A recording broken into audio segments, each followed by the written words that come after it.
Reka twongere tubasuhuze kandi tubahereze ikaze abadukurikiye aho muherereye hose mu bice byose by'igihugu, abari mu majyepfo, mu majyaruguru, uburasirazuba, uburengerazuba ndetse n'abari mu bice bya Kigali. Uyu mwanya rero ni wa mwanya tugenda tubagezaho inkuru ziba zigiye zitandukanye ari izivugwa hirya no hino.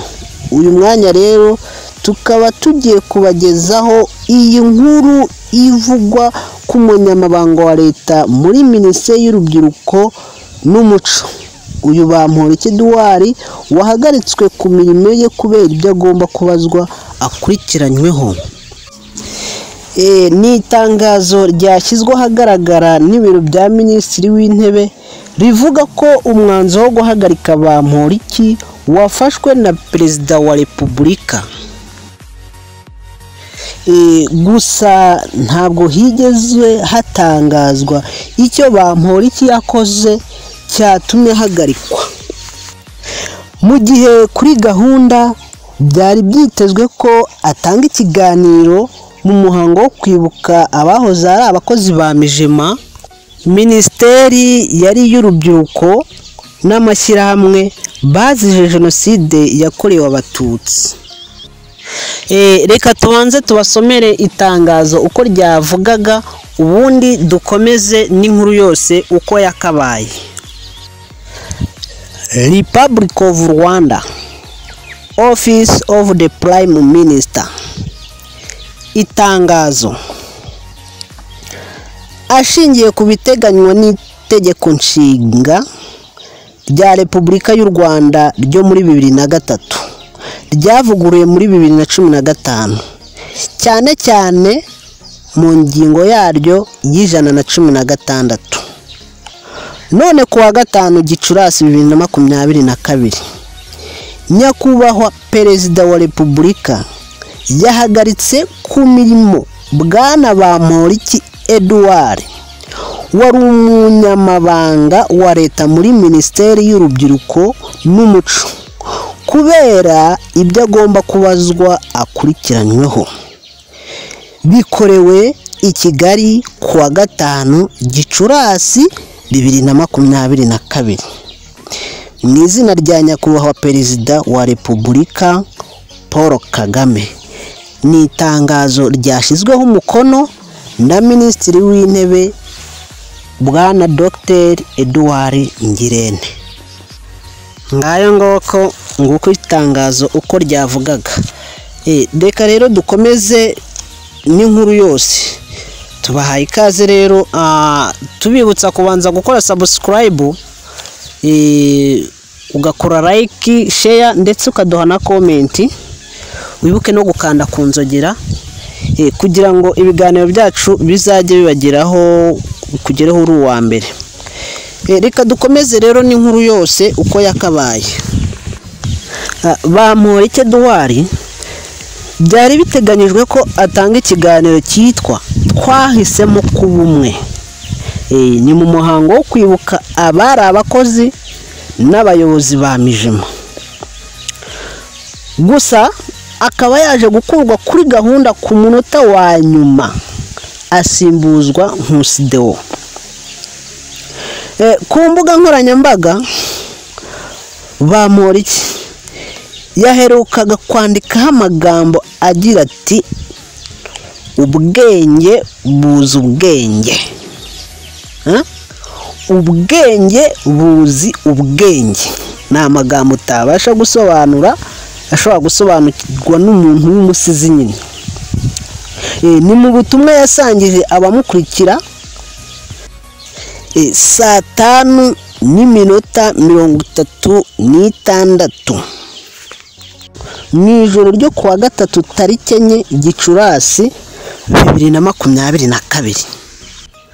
Bamporiki w'imyaka 39 yagizwe umunyamabanga wa leta muri Minisiteri y'Urubyiruko n'Umuco mu mpinduka zakozwe n'umukuru w'igihugu kuwa 4 Ugushyingo 2019. Mbere yari umuyobozi w'itorero ry'igihugu ku mwanya yagiyeho mu mwaka wa 2017. ubwo Perezida Kagame yari amaze gutorerwa manda ye ya gatatu. Hakaba hari hashize imyaka 4 Bamporiki ari umudepite. Bamporiki akaba umwe mu bayobozi bo mu Rwanda bakundwa n'abantu b'ingeri zose kubera uburyo atambutsamo ubutumwa mu mvugo ya gisizi, cyane ko ari umuhanzi. Yakunze gushishikariza urubyiruko gukura amaboko mu mufuka rugakora rukiteza imbere nk'uko nawe yabigezeho. Yatanze ubuhamya bw'uburyo yashoye ibiceri 300, amafaranga ibiceri 300, none akaba ageze kuri miliyari 1 y'amafaranga. Uyu Bamporiki Edouard akaba yaravutse ku wa 24 Ukwakira 1983, avukira mu karere ka Nyamasheke, ni mu ntara y'Uburengerazuba.